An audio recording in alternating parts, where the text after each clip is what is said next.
नमस्कार दोस्तों आप सभी का हमारे इस चैनल में बहुत बहुत स्वागत है। दोस्तों आज हम कक्षा 11 की केमिस्ट्री के एक लेसन की फिर से बात करेंगे। वो लेसन कौन सा है दोस्तों? लेसन नंबर 9 है और उसमें जो लेसन का नाम है वो क्या है दोस्तों? हाइड्रोजन। और उसके अंदर हम लोग एक टॉपिक पढ़ेंगे डाई हाइड्रोजन। दोस्तों आज के पहले वाले वीडियो में बात हो चुकी है कि हाइड्रोजन क्या होता है, हाइड्रोजन का सिंबल क्या होता है, हाइड्रोजन को आवर्त में कहाँ रखा गया है, हाइड्रोजन का हमारे डेली लाइफ में यूज क्या है। दोस्तों बता दें कि डाई हाइड्रोजन जो टॉपिक है ना, ये डाई हाइड्रोजन क्या है? यह डाई हाइड्रोजन हाइड्रोजन से बना हुआ एक यौगिक है। ठीक है, अब दोस्तों हम बात कर रहे हैं हाइड्रोजन की। हाइड्रोजन और डाई हाइड्रोजन में क्या अंतर है? हाइड्रोजन दोस्तों एक एलिमेंट है जो इस एनवायरनमेंट में पाया जाता है और इस हाइड्रोजन को आवर्त सारणी या फिर पीरियोडिक टेबल में सबसे पहले स्थान पर रखा गया है। दोस्तों बता दें कि यह जो हाइड्रोजन है यह एक तत्व है, एक गैसीय अवस्था में पाया जाने वाला तत्व है जो कि आवर्त सारणी में पहले स्थान पर रखा गया है। और यही हाइड्रोजन गैस के रूप में पूरे इस अंतरिक्ष में या फिर पूरे ब्रह्मांड में पाई जाती है। हाइड्रोजन इस पूरे ब्रह्मांड में सबसे ज्यादा कहाँ पाई जाती है? अंतरिक्ष में पाई जाती है, या फिर हम कह सकते हैं कि सूर्य पर ये पाई जाती है। ये गैस सबसे अधिक मात्रा में अगर आपसे पूछा जाए कि यह हाइड्रोजन कहाँ पाई जाती है तो आप बोलेंगे यह हाइड्रोजन सूर्य पर पाई जाती है सबसे अधिक मात्रा में, या फिर आप कह सकते हैं अंतरिक्ष में पाई जाने वाली सबसे अधिक मात्रा में पाई जाने वाली एकमात्र गैस कौन है? हाइड्रोजन है। और हाइड्रोजन के बाद यदि किसी गैस का नंबर आता है तो वो हीलियम होती है। दोस्तों आपको मालूम होगा कि सूर्य पर इतनी जो अपार ऊर्जा होती है, इतना जो प्रकाशीय ऊर्जा होती है, ये सूर्य पर आती है तो कहाँ से आती है? दोस्तों सूर्य पर एक प्रक्रिया होती है, एक घटना घटती है जिसमें हाइड्रोजन के छोटे छोटे हल्के हल्के नाभिक आपस में मिलते हैं। दो हाइड्रोजन के हल्के हल्के नाभिक आपस में मिलकर हीलियम गैस का निर्माण करते हैं। तो इतनी जो ऊर्जा है ना, सूर्य पर जो अपार ऊर्जा है ना, इसी अभिक्रिया के होने के कारण होती है। कौन सी अभिक्रिया है?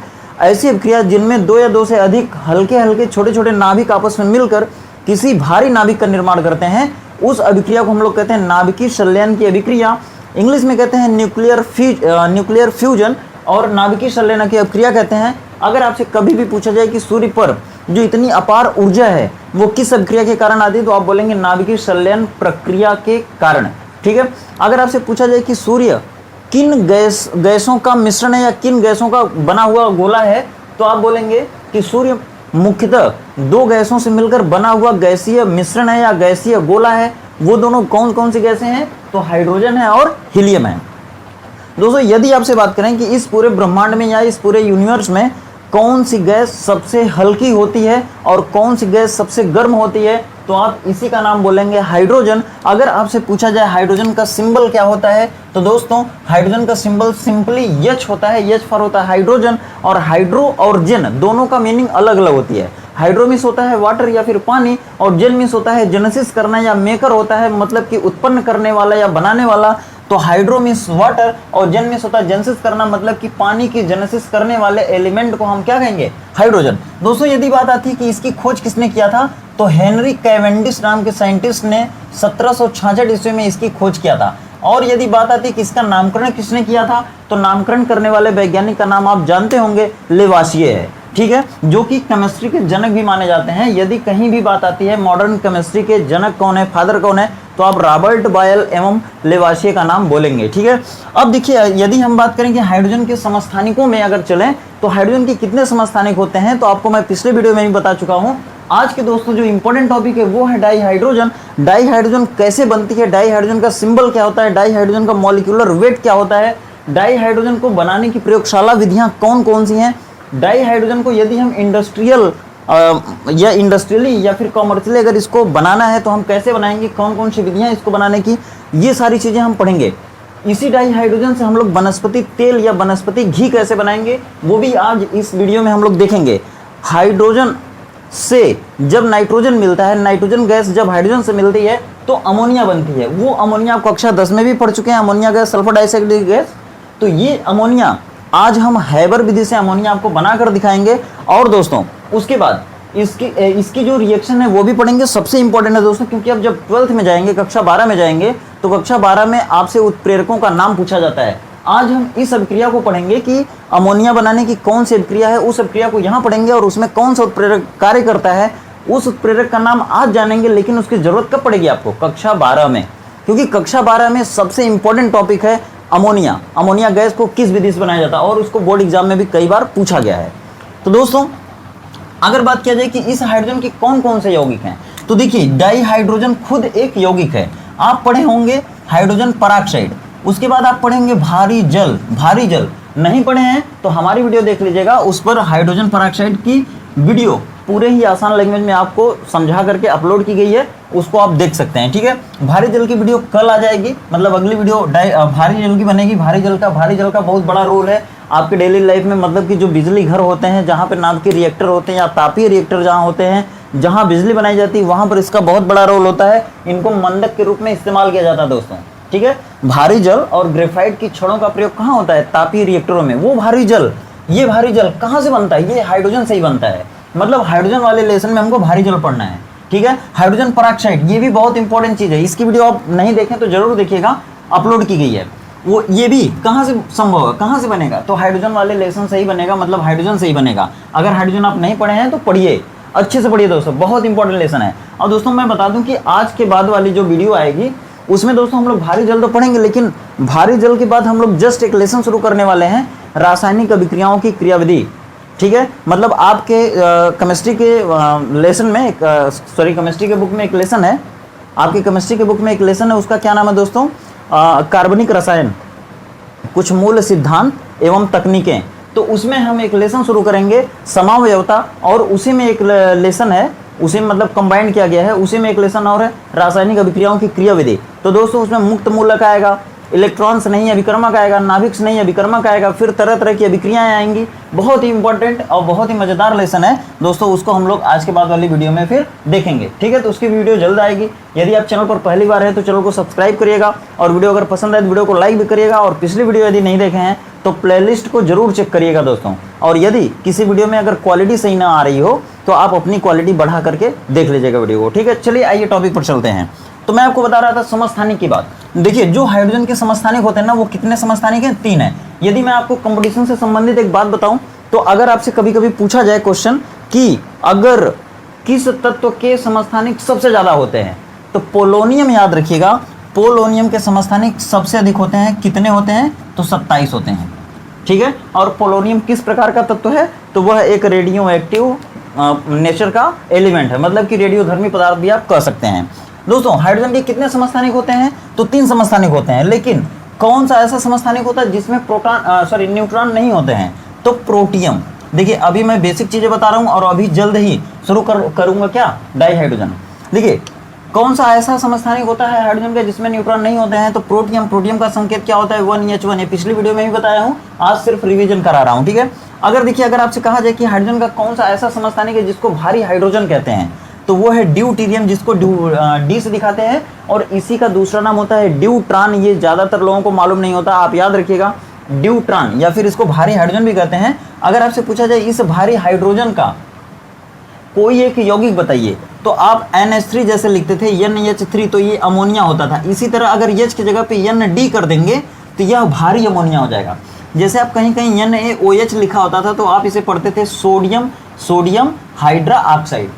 ठीक है, अगर इस H को हटा दें हम तो ये हो जाएगा सोडियम ड्यूटीरा ऑक्साइड, सोडियम ड्यूटीरा ऑक्साइड, क्योंकि इसका नाम होता है ड्यूटीरियम। ठीक है, अगर आपसे कहीं कहीं पूछ दे HOH क्या है, तो आप कहेंगे H2O हो गया, ये भारी साधारण जल हो गया।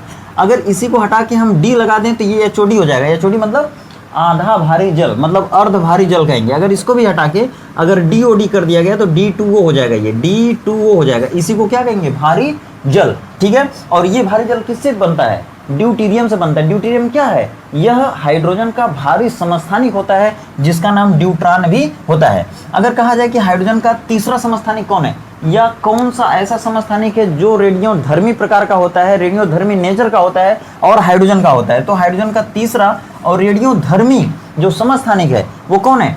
ट्राइटियम। और इसका भी दूसरा नाम होता है क्या? हाँ, इसका भी दूसरा नाम होता है। उसका दूसरा नाम क्या होता है दोस्तों? T से टाइट्रॉन होता है। ठीक है, और इसमें न्यूट्रॉन होते हैं, इसमें भी न्यूट्रॉन होते हैं, और इसमें न्यूट्रॉन नहीं होते हैं। ठीक है, याद रखिएगा। अगर बात करें कि हम अपने डेली लाइफ में कहाँ पर हाइड्रोजन का उपयोग कर सकते हैं, तो देखिए हवाई जहाज़ों के टायरों में हाइड्रोजन और हीलियम गैस का मिश्रण भरा जाता है। चूंकि ये जो गैसें हैं ये हल्की होती हैं, और हल्की चीज़ें हमेशा ऊपर रहने की कोशिश करती है। जैसे पानी में भी आप अगर कोई हल्की चीज़ फेंक दें तो वो पानी के ऊपरी सतह पर तैरता रहता है, या फिर ऊपरी सतह से आपको दिखाई देगा। ठीक है। उसी तरह से इस ब्रह्मांड में, इस पूरे वायुमंडल में, पर्यावरण में जो भी हल्की गैसें होती हैं, जो भी हल्की चीज़ें होती हैं, वो हमेशा ऊपर रहने की कोशिश करती हैं। क्योंकि हवाई जहाज, एरोप्लेन आपके ऊपर रहते हैं, तो उनके टायरों में ये गैस इसीलिए भरी जाती कि उनको ऊपर रखने में ये गैस मदद कर सके, ठीक है। अब देखिए, गैस के जो गुब्बारे होते हैं, आप गैस के गुब्बारे मेले वगैरह में खरीदते हैं, तो ये जो गैस के गुब्बारे होते हैं, ये जैसे ही हाथ से आपके छूटते हैं वैसे ही ये कहाँ चले जाते हैं, ऊपर चले जाते हैं। इन गैस के गुब्बारों में कौन सी गैस भरी जाती है, तो हाइड्रोजन, ठीक है। आप कह सकते हैं गोताखोर जो होते हैं वो अपनी सुरक्षा कवच में कौन सी गैस भरते हैं, तो हाइड्रोजन और हीलियम का मिश्रण भरते हैं, ठीक है। अगर हम बात करें कि उष्मीयमान, सबसे इंपॉर्टेंट चीज देखिए क्या है, उष्मीयमान आपसे पूछा जाता है कि इस दुनिया में जितनी भी चीजें हैं, जितने भी यौगिक हैं, ठीक है, चाहे वो कार्बनिक हो चाहे अकार्बनिक हो, चाहे जितने भी ईंधन हो, ईंधन गांव में ईंधन कहते हैं, जो गांव की महिलाएं होती थी, हमारी माँ वगैरह होती थी ना, तो वो गांव में चूल्हे पे खाना बनाते थे। जब चूल्हे पे खाना बनाती थी तो शाम को ईंधन जुटाती थी। उस ईंधन को वो गांव में क्या कहते थे, ईंधन, ईंधन कहते थे, ठीक है। हम लोग उसे इंग्लिश में क्या कहते हैं, फ्यूल कहते हैं। और कोई भी अगर फ्यूल होता है ना, तो फ्यूल की परिभाषा होती है कि कोई भी ऐसा पदार्थ जिनको गर्म करने से या जिनको जलाने से उष्मा प्राप्त होती है, अधिक से अधिक उष्मा प्राप्त होती है, उसे हम लोग क्या कहते थे, ईंधन कहते थे, या ईंधन कहते थे, या फ्यूल कहते थे। जिनको जलाने से उष्मा प्राप्त हो, ऊर्जा प्राप्त हो, उसे क्या कहेंगे, ईंधन। और अगर किसी ईंधन का 1 ग्राम आप जला रहे हैं, तो अगर 1 ग्राम ईंधन जलाने से जितनी भी उष्मा उससे निकलती है, उसे कहते हैं हम उष्मीयमान या कैलोरी मान या दहन मान कहते हैं। तो जितने भी यौगिक इस दुनिया में आपको पाए जाते हैं, उन सभी यौगिकों में केवल हाइड्रोजन ऐसा ईंधन है जिसको भविष्य का ईंधन कहते हैं। लेकिन उसी हाइड्रोजन का उष्मीयमान या दहन मान या कैलोरी मान पूरी दुनिया में जितने भी यौगिक पाए जाते हैं, जितने भी ईंधन पाए जाते हैं, उन सभी में सबसे अधिक होता है। मतलब यदि आपसे कहा जाए कि इस दुनिया में उपस्थित सभी ईंधनों में किस ईंधन का या किस पदार्थ का उष्मीयमान सबसे अधिक है, सर्वाधिक है, तो आप बोलेंगे हाइड्रोजन का, ठीक है, हाइड्रोजन का। हाइड्रोजन का संकेत क्या होता है, तो केवल हाइड्रोजन का संकेत H होता है, केवल H। अगर H के साथ E लगाएंगे तो हीलियम हो जाएगा, ठीक है। और अगर पूछा जाए कि हाइड्रोजन का परमाणु क्रमांक कितना होता है, मतलब कितने इलेक्ट्रॉन इसमें होते हैं, तो 1 इलेक्ट्रॉन होता है सिर्फ। परमाणु क्रमांक कितना होता है, तो 1 होता है। परमाणु भार कितना होता है, तो 1.008 होता है, मतलब 1 ही माना जाता है, ठीक है। तो इतनी चीजें आपको याद होनी चाहिए।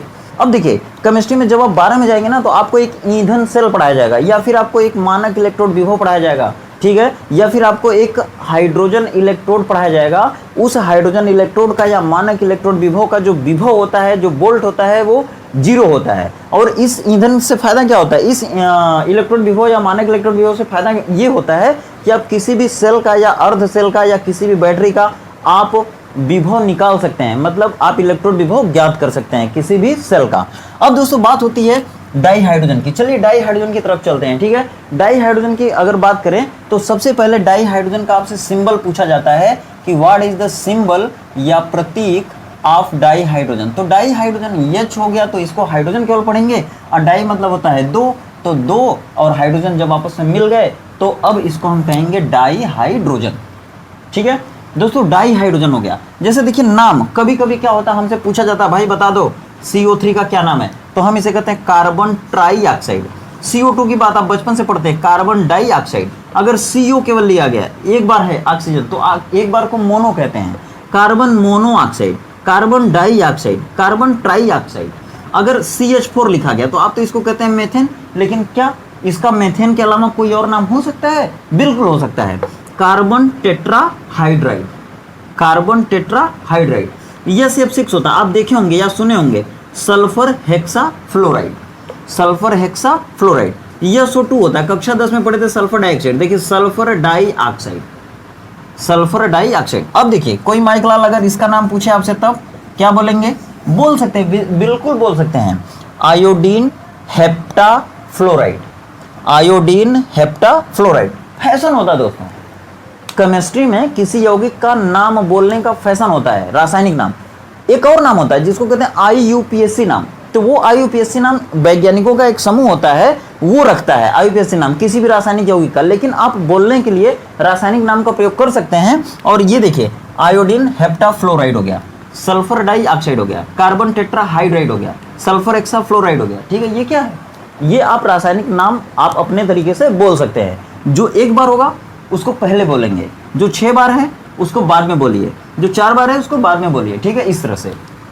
अब देखिए, अब जैसे अब अमोनिया, ये अमोनिया है, इस अमोनिया का और कोई नाम है? ये तो हम अपने बोलचाल की भाषा में कहते हैं कि अमोनिया है, अमोनिया तो आप जान गए अमोनिया, लेकिन क्या इसका और कुछ नाम बोल सकते हैं? तो रासायनिक नाम आप बोल सकते हैं, क्या बोलेंगे?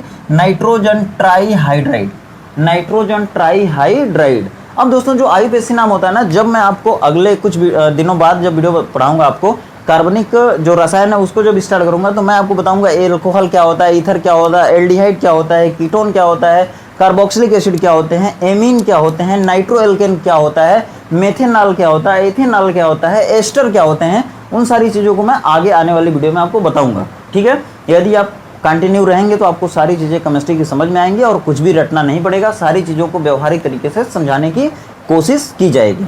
चलिए देखते हैं हम लोग डाईहाइड्रोजन। अब देखिए डाईहाइड्रोजन बहुत ही आसान है। डाईहाइड्रोजन का आपसे कोई सूत्र पूछेगा सबसे पहले, तो डाईहाइड्रोजन का सिंबल या सूत्र हो गया, यही हो गया। इसी को हम क्या कह सकते हैं? हम अणु सूत्र कह सकते हैं। क्या कहेंगे? Molecular formula of dihydrogen is H2, ठीक है। अगर आपसे कोई पूछे कि इनकी रासायनिक संरचना क्या हो जाएगी, संरचना क्या हो जाएगी, ठीक है। आप देखे हैं पिछली वीडियो में बताया था आपको कि वशेपर थ्योरी के आधार पे आप संरचना निकाल सकते हैं किसी भी यौगिक की, किसी भी रासायनिक यौगिक की, ठीक है। अगर आप वशेपर सिद्धांत के आधार पे नहीं निकाल पा रहे तो आपको हाइब्रिडाइजेशन बताएगा, संकरण के आधार पे आप निकाल सकते हैं संरचना। इनके बीच में कितना बंध है? तो एक बंध होगा, ठीक है। कैसे मालूम पड़ेगा आपको मैं बता चुका हूँ, आपको मॉलिक्यूलर ऑर्बिटल थ्योरी भी बता चुका हूँ, उससे भी आप बॉन्ड ऑर्डर इसका निकाल सकते हैं, ठीक है। चलिए, इन दोनों हाइड्रोजन के बीच में एक एक इलेक्ट्रॉनों की साझेदारी होगी और कोवैलेंट बॉन्ड बनेगा और दोनों के बीच में एक बंध बन जाएगा और एक बंध बनने के बाद इस बंध को हम कहेंगे सहसंयोजक बंध। और ये दोनों हाइड्रोजन जब इस तरह रहेंगे तो हम इसे कहेंगे सहसंयोजक यौगिक, कोवैलेंट कंपाउंड, कोवैलेंट बॉन्ड और कोवैलेंट कंपाउंड, ठीक है। अब देखिए, इसका अगर अणु भार पूछा जाए आपसे, अणु भार, देखिए एक हाइड्रोजन का एक होता है अणु भार, तो यहाँ पर 2 हाइड्रोजन है, दोनों हाइड्रोजन का एक एक जोड़ेंगे तो कितना आ जाएगा? 2 आ जाएगा, ठीक है। अब देखिए, ये हाइड्रोजन हो गया आपका, हाइड्रोजन का अणुभार कितना हो गया? 2 हो गया। अब देखिए, इसके बाद आप क्या करेंगे? देखिए, कभी कभी अणुभार से जब क्वेश्चन आता है ना तो D2O का पूछ लेता है, भारी जल का अणुभार बताइए। एक D जो होता है ना, इसको हम लिखते हैं 1H2, मतलब ऊपर अगर D भी कहीं दिखा दिया गया तो D का जो अणुभार होता है ना, परमाणु भार, D का जो परमाणु भार होगा वो ऊपर लिखा जाता है 2, मतलब एक D है तो इसका परमाणु भार 2 होगा, तो 2 बार है तो 2 दूना 4 हो जाएगा, 4 और इसका कितना होता है? 8 होता है, सॉरी 16 होता है। ऑक्सीजन का अणुभार कितना होगा? 16 होगा। ऑक्सीजन का अणुभार 16 होगा तो 16 में 4 जोड़ेंगे तो कितना आ जाएगा? 20 आ जाएगा, ठीक है। तो इस तरह से कभी कभी आपसे कंपटीशन में पूछा जाता है कि भारी जल का बताइए। वो जानता है कि बच्चे जो है साधारण हाइड्रोजन को जानते हैं लेकिन भारी हाइड्रोजन को नहीं जानते हैं, इसलिए वो भारी हाइड्रोजन का या भारी जल का कभी कभी पूछ लेगा, तो आप याद रखिएगा कितना हो जाएगा? 20 हो जाएगा। देखिए, यहाँ पर अगर H2 का मतलब डाई हाइड्रोजन का अगर आपसे अणुभार पूछे तो क्या बोलेंगे? 2 होता है, ठीक है। अब क्यों 2 होगा? क्योंकि ये 2 मतलब 2 बार है, एक बार रहेगा तो 1 होगा, 2 बार है तो दोनों का 1 मतलब 2। अब देखिए, चलिए बनाने मिलेगा कहाँ? मिलेगा कहाँ मतलब इसको लिख देते हैं उपस्थिति, या इसको कहते हैं अकरेंस। अकरेंस मतलब होता है उपस्थिति या कहाँ पाया जाएगा ये। तो आप कह सकते हैं कि ये अंतरिक्ष में पाया जाता है, और अंतरिक्ष में ये कितना होता है? 70% पाया जाता है, ठीक है। मतलब पूरे ब्रह्मांड में जो हाइड्रोजन गैस होती है वो कहाँ पाई जाएगी? अंतरिक्ष में, और वो भी कितनी परसेंट के अमाउंट में? लगभग 70% की मात्रा में पाई जाएगी अंतरिक्ष में, ठीक है। अब देखिए, आपसे कहा जाएगा कि बनाने की विधि, क्या बनाने की विधि?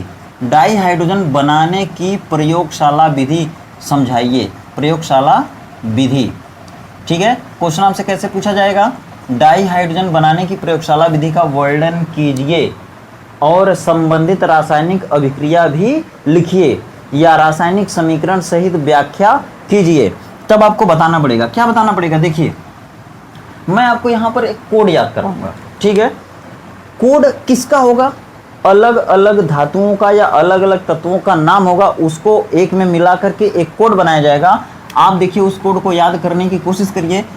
देखिए, ली क बा सर का नाम मंगल मन जन करके आया, CD को निहार सनूप लेड, ठीक है। इतनों को आप याद कर सकते हैं। अभी इसका मतलब समझ में नहीं आएगा, कक्षा 12 में जब आप जाएंगे तो मैं आपको बताऊंगा कि ये क्या है, ये ऊपर से नीचे की तरफ आप याद करते हैं। देखिए फिर से याद करा दूं आपको, ली क बा सर का नाम मंगल मन जन कर के आया, सीडी को निहारने लगा। मतलब सीडी को निहार सनूप लेडहा, हा माने हाइड्रोजन, हा मतलब हाइड्रोजन, मतलब इसके बाद हाइड्रोजन है। अब देखिए इसका फायदा क्या है, ये देखिए सभी लिथियम है, पोटेशियम है, बेरियम है, स्ट्रांसियम है, कैल्शियम है, sodium, magnesium, aluminium, manganese, zinc, chromium, iron, cadmium, cobalt, nickel, argon और स्टेनम, मतलब टिन कहते हैं इसे, स्टेनम इसका ओरिजिनल नाम होता है। जैसे सनम रे कहते हैं ना, सनम भी याद कर सकते हैं, मतलब स्टेनम, सनम कुछ नहीं है, बस मजाक है। पीडी पैलेडियम, ठीक है, मतलब इतनी जो धातुएं हैं ना, इनके नीचे हाइड्रोजन का स्थान है, ठीक है। मतलब अगर इनसे कभी हाइड्रोजन वाला यौगिक भिड़ गया, जैसे मान लीजिए कि मैग्नीज को भिड़ाते हैं या जिंक को भिड़ाते हैं, मान लीजिए जिंक है, जिंक किससे भिड़ गया, किसी ऐसे यौगिक से जिसमें हाइड्रोजन हो। जैसे आप कक्षा 10 में अम्ल पढ़े थे, अम्ल क्षार और लवण, एसिड पढ़े थे, तो एसिड कोई भी एसिड ले लीजिए, जैसे 2HCl ले लीजिए या H2SO4 ले लीजिए, ठीक है। चलिए अगर मान लीजिए ये HCl से भिड़ गया तो जेडीएन के ऊपर आता है डबल प्लस। ये कैसे आता है आपको मैं बताया हूँ, पिछला वीडियो हमारा देखिए अगर नहीं देखे हैं तो। जिंक पर आता है डबल प्लस, क्यों आता है, क्योंकि मैं आपको बताया था पिछले वीडियो में कि अगर किसी तत्व का इलेक्ट्रॉनिक विन्यास करते जाते हैं और अगर लास्ट में 1 आ गया, 2 आ गया, 3 आ गया, तो उसके ऊपर हमेशा उतना ही प्लस आता है। अगर किसी तत्व के बाहरी कोश में 1 इलेक्ट्रॉन है उसके ऊपर 1 प्लस आएगा, किसी तत्व के बाहरी कोश में 2 इलेक्ट्रॉन है उसके ऊपर हमेशा 2 प्लस आएगा। क्यों, क्योंकि उनसे बगलिया वाला छोड़ लेता है। हमारा जो परमाणु संरचना वाला लेसन है उसमें आप इलेक्ट्रॉनिक विन्यास पढ़ेंगे, उसके बाद एक लेसन है जिसमें आणविक संरचना और क्या है, रासायनिक बंध एवं आणविक संरचना, उसको जब पढ़ेंगे तो उसमें आपको बताया गया है कि बंध कब बनता है, किसके ऊपर कब प्लस आता है, कब माइनस आता है, वो सारी चीज़ें बताई गई हैं, ठीक है। तो जिंक के ऊपर डबल प्लस आएगा और इसमें से Cl के ऊपर -1 आएगा, एक Cl है तो -1, एक H है तो 1 प्लस आएगा, ठीक है। और देखिए यहाँ 2 क्यों लगाते हैं ये आपको भी बता दूँ। देखिए एक Cl था, यहाँ पे 1 माइनस होता है, क्योंकि ऑक्सीकरण संख्या में मैं आपको बताया किसके ऊपर कितना प्लस कितना माइनस आएगा, किसकी ऑक्सीकरण संख्या कितनी होती है। एक Cl के ऊपर 1 माइनस, एक H के पास 1 प्लस आएगा, ठीक है। और हाई प्लस हाई माइनस हो गया, ठीक है। कै बार है, एक बार, इनके ऊपर कैट हुआ 2 बार है, तो ये तब तक इनसे नहीं मिल पाएगा जब तक इहो लोग 2 बार ना हो जाए। तो ये अगमा, इसको 2 बनाने के लिए अगमा 2 लगा देंगे, जब 2 लगाएंगे तो इहो 2 बार प्लस हो गया और इहो 2 बार माइनस हो गया। अब ये दोनों प्लस वाला किसके पास अटैक कर देगा, तुरंत माइनस के पास। दुनिया का कुल प्लस वाले कहाँ जाते हैं, हमेशा माइनस वाले के पास जाते हैं, और अब हमेशा माइनस वाले को खोजते हैं। माइनस प्लस वाले को खोजेगा और प्लस वाला हमेशा माइनस वाले को खोजेगा, ठीक है। क्योंकि फिजिक्स में आप पढ़ेंगे कि जो समान प्रकार के या समान प्रकृति के अगर आवेश होते हैं तो आपस में प्रतिकर्षित होते हैं। अब विपरीत तरह के जो आवेश होते हैं वो एक दूसरे को आकर्षित करते हैं, ठीक है। यहाँ पे 2 प्लस जैसे ही होगा इसके पास, ये 2 प्लस वाला 2 माइनस को खोज लेगा और ZnCl2 बना देगा। क्या बना देगा, ZnCl2। हाई Cl कैट हाई अगमा जो दूर था ना, ये अगमा ये जो जाकर लग गया, मतलब ZnCl2 बना देगा और प्लस हाई दोनों हाइड्रोजन निकल जाएगा, क्या बनकर, गैस बनकर। तो यह आपको बनाने की विधि हो गई, हाइड्रोजन गैस या डाई हाइड्रोजन बनाने की विधि है, यही क्या है, यही विधि है। और ये कौन सी विधि है, यह है प्रयोगशाला विधि। क्या है दोस्तों, प्रयोगशाला विधि। अगर बात करते हैं कि कोई और विधि है क्या, तो देखिए ये भी है, इससे भी आप इनको भिड़ा के बना सकते हैं। मतलब इनके ऊपर डबल प्लस हाई SO4 के ऊपर दुनिया में कभी भी अगर आपको SO4 दिखे, पूरे केमिस्ट्री में कभी भी अगर आपको सल्फेट दिखे या SO4 दिखे, इसके ऊपर आएगा डबल माइनस और इस दोनों H के ऊपर आ जाएगा क्या, डबल प्लस। अब देखिए ये प्लस वाला किसके पास जाएगा, ये SO4 के पास जाएगा। मतलब ये क्या हो जाएगा, ये भी क्या हो जाएगा, अगर Zn को इससे मिलाए हैं तो ZnSO4, मतलब ZnSO4 के पास जाएगा, प्लस माइनस के पास जाएगा, हो जाएगा ZnSO4 प्लस। और हाई दोनों हाइड्रोजन निकल जाएगा, भले से प्लस है वो दोनों प्लस वाला अपन अपने ही से निकल जाएगा। ये प्लस माइनस हम क्यों दिखा रहे हैं, समझने के लिए आपको दिखा रहे हैं, ठीक है, ताकि आपको रिएक्शन आसानी से समझ में आ जाए। कोई माइक लाल इसमें से अगर दूसरा आपको दिख रहा है, अगर आपको लेने का मन कर रहा है तो ले लीजिए, जैसे मैग्नीशियम, एल्यूमिनियम, मैग्नीज को मान लीजिए लेते हैं, ठीक है। तो MAN plus ZnCl2, sorry ZnCl2 नहीं, हाइड्रोजन का कोई एसिड ले लीजिए, HCl या तो फिर H2SO4। ध्यान से देखिए, बहुत आसान है, समझ में आ जाएगा तुरंत। Mn है, इसके ऊपर डबल प्लस आएगा, इसके ऊपर डबल माइनस हो जाएगा। क्यों, पहले एक का माइनस था लेकिन ये 2 ठेर लगा है ना, इससे आप समझेंगे कि 2 हो गया था। ई जाएगा इसके पास, क्या हो जाएगा, MnCl2 प्लस H2 क्या हुआ, निकल गया। यही क्या है, डाई हाइड्रोजन। ये डाई हाइड्रोजन बनाने की विधि है दोस्तों। कौन सी विधि है, प्रयोगशाला विधि है, ठीक है। अब देखिए Mn को अगर इनके साथ मिलाएंगे तो क्या होगा, डबल माइनस हो जाएगा, डबल प्लस हो जाएगा, ये जाएगा इसके पास हो जाएगा MnSO4 प्लस H2। यही क्या है, डाई हाइड्रोजन गैस है। अगर आपसे बात किया जाए कोई और भी विधि है क्या, तो देखिए ये जो Zn लगा रहे हैं, ये जो Mn लगा रहे हैं ना, इनके जगह ये कोई भी लगा देंगे, उसी हिसाब से ये बन जाएगा आगे। ठीक है, कोशिश करिएगा, नहीं आएगा तो पूछ लीजिएगा कमेंट करके, हम और भी एग्जाम्पल आपको बता देंगे। इसका कोड एक बार फिर से बता दें आपको, क्यों? क्योंकि इनमें से कोई भी अभिक्रिया कर लेगा। देखिए किताबों में आपको 1-2 दिया है, लेकिन मैं आपको इतनी चीज़ें बता दिया, इतनी चीज़ों में से आप कोई भी रख करके यहाँ पर अम्ल से अभिक्रिया करा के डाइहाइड्रोजन निकाल सकते हैं, बना सकते हैं। कक्षा 12 में यही चीज़ आपको फिर से एक बार पढ़ना पड़ेगा, क्योंकि यही चीज़ कक्षा 12 में फिर से आएगी आपके सामने, और ये आती भी है एग्जाम में। ठीक है, क्वेश्चन को घुमा घुमा के पूछता है। ठीक है, चलिए तो देखिए फिर से एक बार याद करा दूं, लीक बा सर का नाम मंगल मंजन करके आया, सीडी को निहार, सनोप लेड हा माने हाइड्रोजन। ठीक है, चलिए दूसरी विधि देखिए। दूसरी विधि, अगर आप किसी भी मेटल को, अगर जैसे सोडियम ले लीजिए, सोडियम मतलब Na, सोडियम धातु, देखिए बड़ा करामाती तत्व है, ये इतना करामाती है ना कि इसको मिट्टी के तेल में नहीं रखेंगे तो उड़ के भाग जाएगा। मतलब उड़ के भागेगा कहाँ? हवा में, और हवा से अभिक्रिया कर लेगा, तुरंत भिड़ जाएगा हवा से, ऑक्सीजन से। हवा का फार्मूला क्या? Oxygen, O2। ई ऑक्सीजनवा ना, ऑक्सीजनवा इससे भिड़ जाएगा, ई ऑक्सीजनवा से भिड़ जाएगा और ये ऑक्साइड बना देगा। कौन सा ऑक्साइड बना देगा? कभी कभी पराक्साइड बना देता है, कभी कभी ऑक्साइड भी बना देता है। तब इसको क्या करते हैं? इसको उपाय करते हैं कि इसको जैसे कोई पिल्ला हो भाग जाए, कहीं शेर हो कहीं दहाड़ के भाग जाए, निकल के भाग जाए, उसलिए उसको कुछ पिंजड़े में बंद करना पड़ता है। हालांकि आप बंद नहीं कर पाएंगे, इसको भी पिंजड़े में बंद करना पड़ता है। कौन सा पिंजड़ा होता है? केरोसिन। केरोसिन मतलब मिट्टी का तेल, मिट्टी के तेल में इसको दबा के रखा जाता है। और ये इतना जबरदस्त तत्व है, गैस नहीं है, तत्व है, धातु है, क्योंकि धन आयन बनाती है। ध से धनायन, ध से धातु। याद रखो केमिस्ट्री में कोई भी तत्व अगर धन आयन बनाने की क्षमता रखता है तब वो धातु कहलाएगा, नहीं तो नहीं कहलाएगा। धातु मतलब मेटल। कोई भी तत्व है अगर वो 1 धनायन, 2 धनायन, 3 धनायन बनाने की क्षमता रखता है या बनाया है तो वह धातु है, नहीं तो कोई धातु नहीं रहेगी। मतलब धातु है तो ध से धातु होगी तब, जब ध से धनायन बनाएगी तब। ठीक है, अब देखो ये इतनी करामाती धातु है कि ये पानी में आग लगा देती है, और अगर पानी रहेगा ना तो पहले उसकी सतह पे दौड़ेगी बहुत जबरदस्त। कभी देखो प्रयोग मत करना, क्योंकि बहुत तेज विस्फोट भी करती है।